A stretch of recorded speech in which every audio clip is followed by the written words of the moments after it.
Gestatten Sie mir, gefährliches Terrain zu betreten. Und zwar las ich in einem Interview von Ihnen, dass Sie sich in Ihrer wissenschaftlichen Arbeit unter anderem mit der Ethik des Komparativs beschäftigt haben. Was ist das?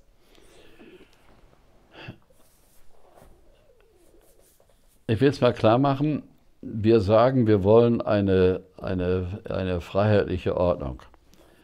Ja, ich würde sagen, kann man ja sagen, aber erreichen wird man das nie.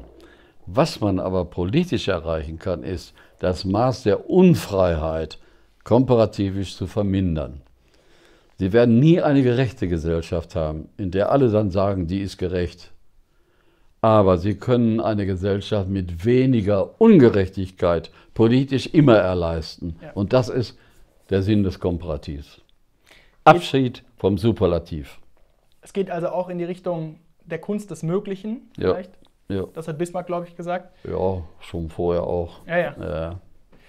Nun, lassen Sie mich versuchen, die Brücke zu dem zu schlagen, was wir vorher gesagt haben. Und zwar haben Sie gerade von der 68er-Bewegung gesprochen.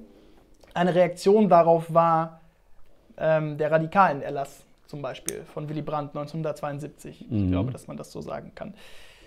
Glauben Sie, dass dies auch im Hinblick auf die Art, wie der Mensch selber geschaffen ist, in seiner Dialektik, wie Sie auch, glaube ich, in Bezug auf die Ethik des Komparativs darauf eingegangen sind, in dieser Dialektik, also sowohl gut als auch schlecht, dass dieser radikale Erlass die angemessene Antwort darauf war, quasi Utopien in die Schranken zu verweisen, das Schlechte und den Hang zur Utopie nicht zur politischen Realität werden zu lassen? Das hängt da auch mit zusammen, aber meine Erfahrung war ja, dass es Leute gab, die gegen die Demokratie, gegen die Bundesrepublik als demokratischen Rechts- und Sozialstaat sind, aber gleichzeitig sich von dieser verhassten Republik bezahlen lassen, als Lehrer oder Professoren oder in anderen und so weiter. Das habe ich immer als eine Unredlichkeit empfunden, dass man von dem lebt, was man gleichzeitig bekämpft. Ja. Das war für mich, also persönlich gesehen auf die Leute, ne, eine Herausforderung. Von der Sache her meine ich schon, dass eine Demokratie wehrhaft sein muss. Sie hat das Recht, sich zu wehren gegen Leute, die diese Demokratie, da hängt ja nun das ganze Grundgesetz mit den Menschenrechten zusammen und so weiter, wer die abschaffen will, ist der politische Gegner. Ja, und da haben wir den ganz starken Gegenwartsbezug. Da haben wir den Gegenwartsbezug, natürlich. Zu Reichsbürgern, zu Salafisten, Da gibt es also für mich auch aus der Erfahrung der Weimarer Republik. Die Weimarer Republik, die war ja so demokratisch, dass sie sogar die Feinde der Demokratie hat gewähren lassen. Der Spruch stand von Goebbels. Er hat gesagt, die sind ja im Grunde genommen bekloppt. Ja. Nicht? Zu tolerant. Zu tolerant. Ja. Du musst also immer den Gradweg zwischen Toleranz und Intoleranz, ne, musst du genau gucken. Und du musst auch intolerant sein gegenüber jenen, die Toleranz abschaffen wollen. Und der radikale Erlass war die angemessene Reaktion? Ich würde sagen, im Ganzen gesehen, ja.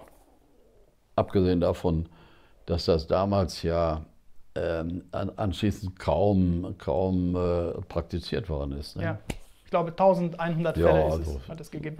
Marginal, ne? Und was ist mit heute? Glauben Sie, wenn ich diese Brücke kurz schlagen darf, dass die Demokratie heute in der Bundesrepublik zu wenig wehrhaft ist? Ich würde sagen, man weiß halt ja nicht genau. Die Zahlen, die schwanken da ja. Ich habe den Eindruck, dass einige Leute vergessen haben, aus welcher Vergangenheit wir kommen und welchen Segen die Rechts- und Sozialordnung Bundesrepublik innerhalb des westlichen Wertebündnisses und so weiter, was das eigentlich bedeutet hat. Ja? Und jetzt auf einmal fangen sie wieder an, die nationale Flöte zu blasen, ja? Und wollen also eine eigene Währung und was der Himmel wird alles haben und so weiter und sehen nicht, dass aber die große Politik nicht umsonst auch auf die Organisation größerer Einheiten zugegangen ist. Ja? Nun gebe ich ja zu bedenken, dass es für viele Menschen wahnsinnig schwer ist, die heutigen politischen Regelmäßigkeiten zu durchschauen. Ja? Also ich würde mal so sagen, unter 100 Deutschen vielleicht können 2 sagen, was betriebliche Mitbestimmung ist. Hm? Und es können vielleicht 2 auch nur sagen, was in den Europaverträgen steht. Aber unmittelbare Äußerungen, die kann ich machen. Und je weniger ich weiß, umso schärfer kann mein Urteil werden. Ja. Das heißt also, für mich wäre jetzt die Offensive, die Bildungsoffensive, nicht? Zu sagen, Freunde, bevor ihr diese ganzen Dinge dazu Stellung nehmt, guckt euch doch mal genauer an, was denn da eigentlich läuft, was da nicht läuft und was zu ändern ist. Mehr Eigeninitiative. Ja, was zu ändern ist, mache ich sofort mit. Nicht? Aber diese Pauschalität, mit der heute geredet wird, ist sozusagen organisierte Dummheit. Kehren wir zurück in die Geschichte. Wir sprachen gerade von der Kunst des Möglichen. Wenn Sie die Ostpolitik Willy Brandts bewerten, würden Sie sagen, das war ein Beispiel für die Kunst des Möglichen? Ja, aber diese Ostpolitik von Willy Brandt beginnt schon in der Altersphase Taschkent von Adenauer und vom Außenminister Schröder. Ja. Die haben das schon angefangen. Und Brandt und Scheel und andere, Genscher, haben das dann unter den neueren Bedingungen fortgesetzt. Und Schmidt hat dann 1965, Helsinki-Vertrag und so weiter, hat dann sozusagen das weitergeführt. Es ist nicht nur Brandt. 75, oder? Was? 75? 75, ja. Es ist nicht nur Brandt, Ja. das wäre falsch, sondern es ist eine Kontinuität in der deutschen Außenpolitik, egal wer Kanzler war. Nicht? Denn die Außenpolitik kann ich nicht als Parteipolitik betreiben. Das ist einfach Unsinn. Eine gewisse Stetigkeit Ja, ist notwendig. natürlich. Und ich kann nicht Außenpolitik alle 5 Jahre oder 4 Jahre verändern. Ja. Nicht? Da muss Kontinuität rein. Diese Kontinuität garantieren natürlich die Ministerien in erster Linie. Ne?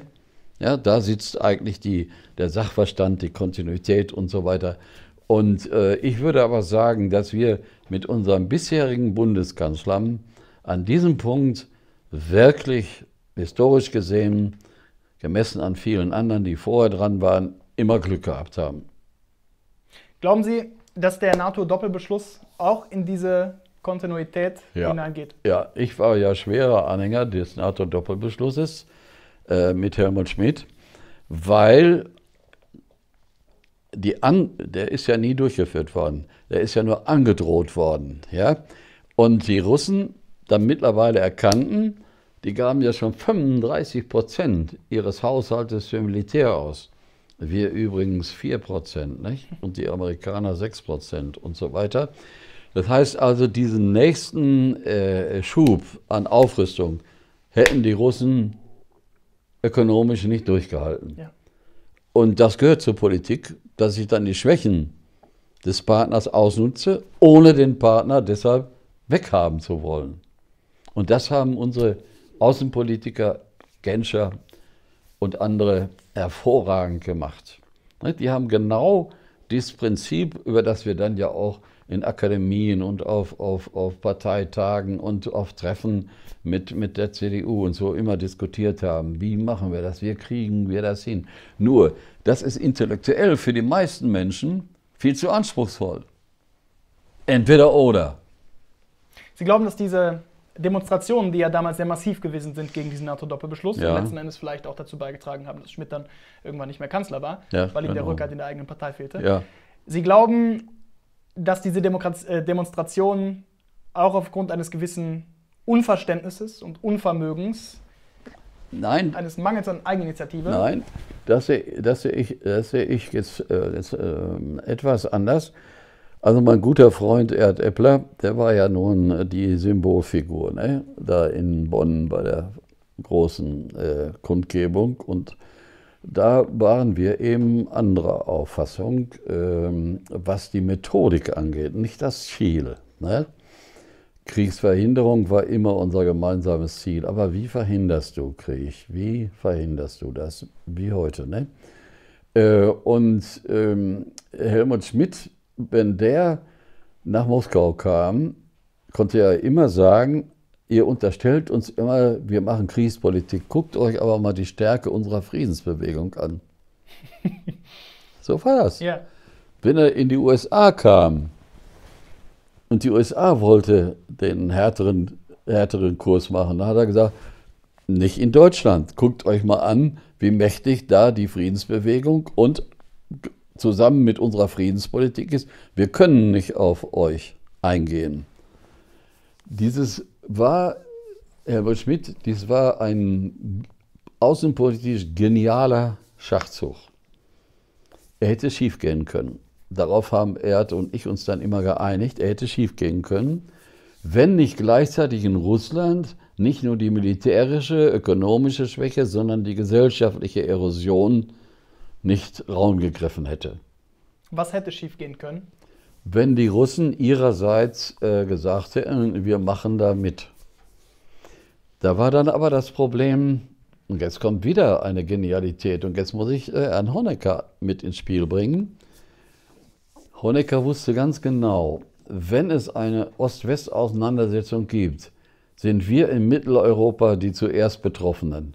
Denn der Krieg findet hier zunächst in Mitteleuropa statt. Der findet nicht in Russland und der findet nicht in den USA statt. Das heißt also, jetzt musste die DDR-Führung und die BRD-Führung mussten ein anderes Verhältnis zueinander bekommen, um gegenüber ihren starken Verbündeten argumentativ aufzutreten. Und deswegen Helsinki?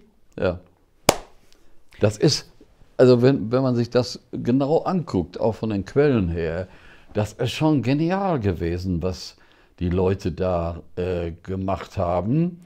Aber es kam uns zugute die Erosionserscheinungen des bolschewistischen Systems, Ja. muss man sagen. Ja.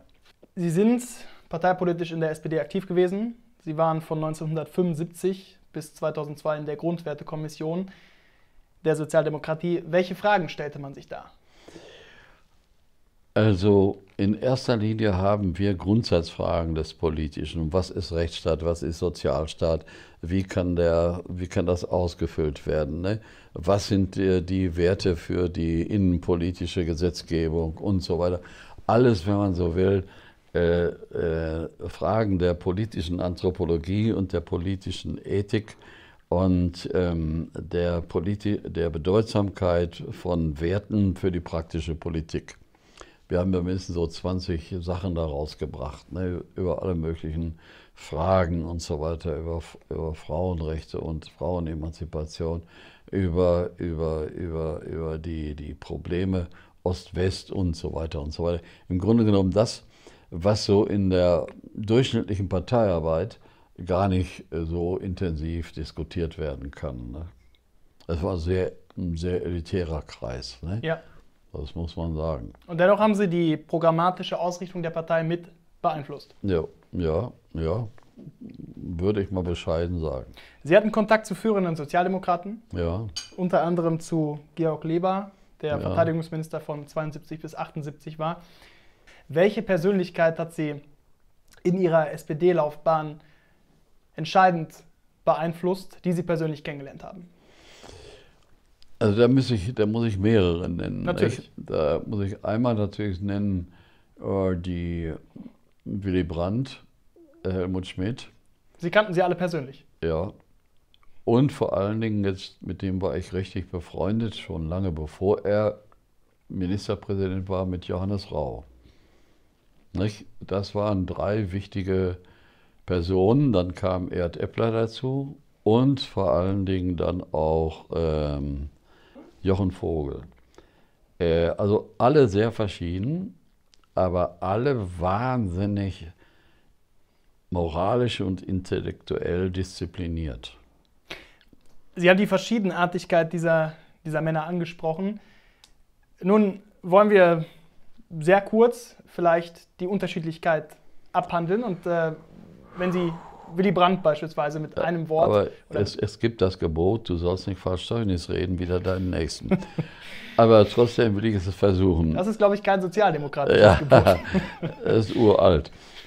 Also Willy Brandt war für mich der gesprächsbereiteste Politiker.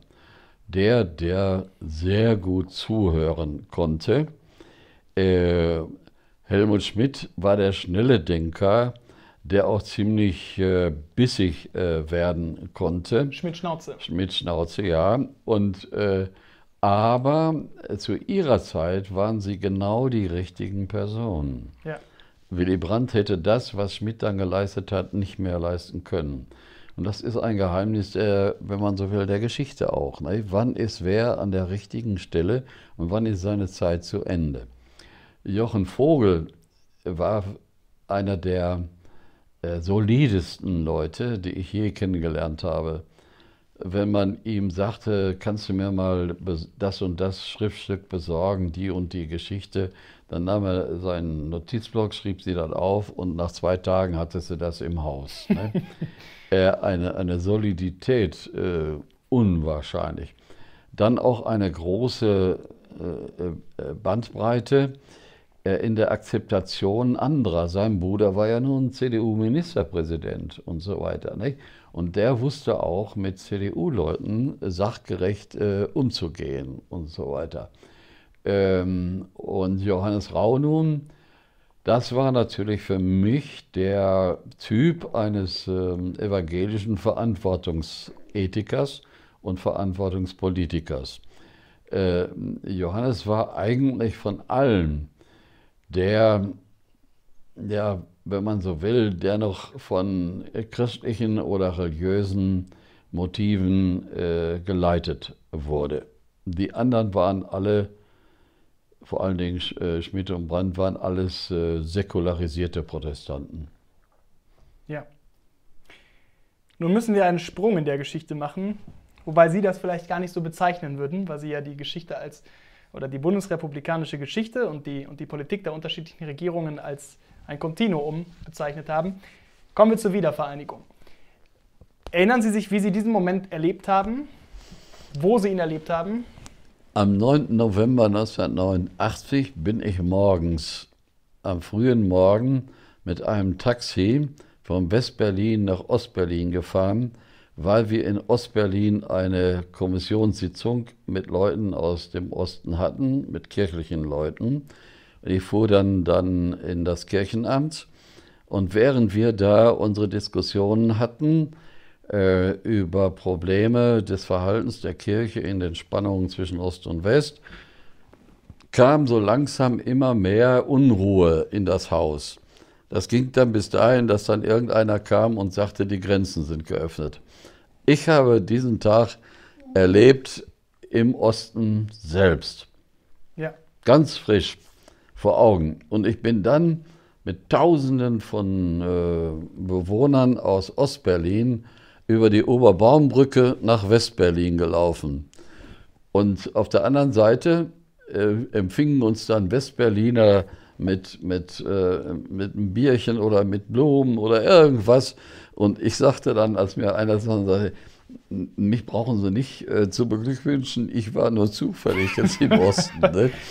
Also ich habe diesen Tag sehr bewusst erlebt. Aber, und das ist interessant, meine Frau hat diesen Tag am Fernsehen erlebt. Die hat natürlich besser Bescheid gewusst, ne, als ich. Denn ich habe nur das erlebt, was ich mit meinen 4 Augen gesehen habe. Und alles Übrige, was da sonst passierte, habe ich natürlich nicht gesehen. Das habe ich dann hinterher erst gehört, erzählen lassen und dann nachgelesen. Ja. Für mich war das imponierend. Wir gingen dann zum Flughafen, wir flogen nach Düsseldorf und die Stimmung auf dem Flughafen, das war unwahrscheinlich. Sonst sind ja Leute, die ins Flugzeug steigen, also ziemlich so auf sich angewiesen und so. Und da lag man sich in den Armen. Man hat also dann im Flugzeug Sekt bestellt und so weiter und so weiter. Das war eine Bombenstimmung. Das war emotional gesehen. Kann man das vielleicht heute gar nicht mehr Menschen vermitteln, was das für uns bedeutet hat, ja? Ja. Denn damit ging ich ja auch kaputt, ja, mit dem wir uns jahrzehntelang abgemüht hatten, nicht? Politisch wie auch jetzt ideologisch abgemüht haben, nicht? Also das war ein Einschnitt, der war schon emotional enorm. Und das war Ihnen in diesem Moment klar? Das war mir in dem Moment klar, weil ich ja nun wusste, was DDR ist. Ja. Nicht? Da bin ich ja nun ununterbrochen gewesen. Nicht? Ich kannte auch die Innereien der DDR und. Also für mich war das ein Akt wirklich der emotionalen Befreiung. Dass dann hinterher sehr schnell Dinge passierten, die gar nicht in unserem Sinne waren. Nicht? Nämlich jetzt die Neuregelung der Eigentumsverhältnisse und so, dass die alten Großgrundbesitzer dann schließlich da wieder anheuern konnten, nicht? Und so weiter und so weiter. Das ist eine ganz andere Frage. Aber dieser 9. November ist für mich einer der emotionalsten Tage gewesen. Sie sind nun Historiker auch, aber unter anderem dann eben auch Zeitzeuge gewesen dieses Ereignisses. Was glauben Sie, es wird ja mitunter von Seiten Helmut Kohls selber sein eigenes Wirken zu dieser Wiedervereinigung als ein sehr, sehr großes dargestellt. Von anderen nun hingegen ist eher klein geredet und man spricht in dem Zusammenhang vom Zufall oder Geschenk der Geschichte, das ihm da in den Schoß fiel. Kann man das einfach festsetzen? Gibt es da einfache Aussagen zu, die man treffen kann? Nein. Also das bedeutete, dass man sehr analytisch, sehr genau sehen müsste, wie war der amerikanische Präsident, ne? Wie waren die Nachbarn Deutschlands, ne? Wie standen sie dazu, die Engländer, Franzosen und so weiter. Ein sehr kompliziertes außenpolitisches Spektrum. Dann kommt hinzu, dass man sehr genau wissen muss, was passiert da unter Gorbatschow in Russland und so weiter. Denn ohne diesen Gorbatschow hätten wir diese Wiedervereinigung nicht bekommen. Ja? Ja. Dass der Kohl, seine Leistung besteht darin, dass er im richtigen Moment den Zipfel der Geschichte ergriffen hat. Ja. Ja? Ihn deshalb zu erniedrigen oder zu erhöhen, beides ist nicht richtig, sondern es ist ein kompliziertes Bedingungsgeflecht gewesen, das man sehr exakt und gründlich darstellen muss. Sie wurden Es war ja auch als dann die Feier da vorm Reichstag war, da stand dann Herr Kohl und wer stand neben ihm? Genscher und Willy Brandt. Ja. Damit hatten sie dann eigentlich ganz richtig die Leute gezeigt, die vor Kohl schon gearbeitet hatten. Ne? Sie wurden 1996 emeritiert, Ja. verließen die Grundwertekommission der SPD 2002 und verleben seitdem einen Ruhestand, den man eigentlich so gar nicht nennen kann. Darf ich Sie fragen, was treibt Sie an? Woher kommt dieser Wissensdurst, dieser Drang nach Beschäftigung und Arbeit?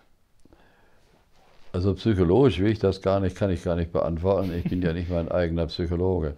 Von der Sache her habe ich ja wieder aufgenommen, was ich schon immer getan hatte. Ich habe mich zunächst befasst, jahrelang mit der deutschen Widerstandsgeschichte, hier speziell die Kreisauer. Habe ja auch einige Bücher darüber geschrieben, über Moltke und Wartenburg und andere und so weiter, weil ich das für eine ganz wichtige Sache halte, um die Frage zu beantworten, wofür ist man bereit, eventuell zu sterben? Fragen Sie doch mal einen heute, wofür er bereit wäre zu sterben. Ja. Der wird Sie doch blöde angucken. Ne? Aber diese Generation hat sich diese Frage gestellt. Und das finde ich also hochinteressant. Und dann habe ich also weitergemacht und habe mich dann in den letzten Jahren ausschließlich der Kriegsgeschichte 1870 bis 1918 bzw. 1945 zugewandt. Ja? Und vor allen Dingen Erster Weltkrieg. Und da bin ich auch heute noch dabei. Da kam die nächste Phase, in der ich jetzt bin, sind also 3 Phasen mit 3 verschiedenen Schwerpunkten, ist jetzt Luther. Jetzt arbeite ich seit 2 Jahren, also sehr intensiv wieder über ein altes Thema, auch meiner Jugend, nämlich welche Bedeutung und Rolle hat Martin Luther für die Kirchengeschichte, für die Nationalgeschichte, für die Bildungsgeschichte und so weiter. Und dabei bin ich jetzt. Das sind weite Felder. Ja, aber sie sind überschaubar, weil hier ja auch ein nicht unbeträchtlicher Forschungsstand vorliegt. Ich muss ja nicht auf der grünen Wiese da anfangen, Ja. sondern ich kann jetzt spezielle Fragen stellen, die mich interessieren. Zum Beispiel im Ersten Weltkrieg mich immer interessiert, wie haben also die Pfarrer und die Kirchen gepredigt, ne? Und wie haben sie sich zu den Kriegsereignissen gestellt und so weiter. Das macht der durchschnittliche Historiker überhaupt nicht, ne? Das interessiert er nicht. Der durchschnittliche Historiker im Widerstand fragt auch nicht so sehr nach den Motiven der Handelnden, ne? Sondern er fragt nach den Zielen der Handelnden. Ja. Nicht? Und ich habe aber die Motivationsforschung betrieben. Das heißt, ich gehe im Grunde genommen immer in bestimmte Lücken hinein. Aber da kann ich nur hineingehen, weil das Übrige gut erforscht ist.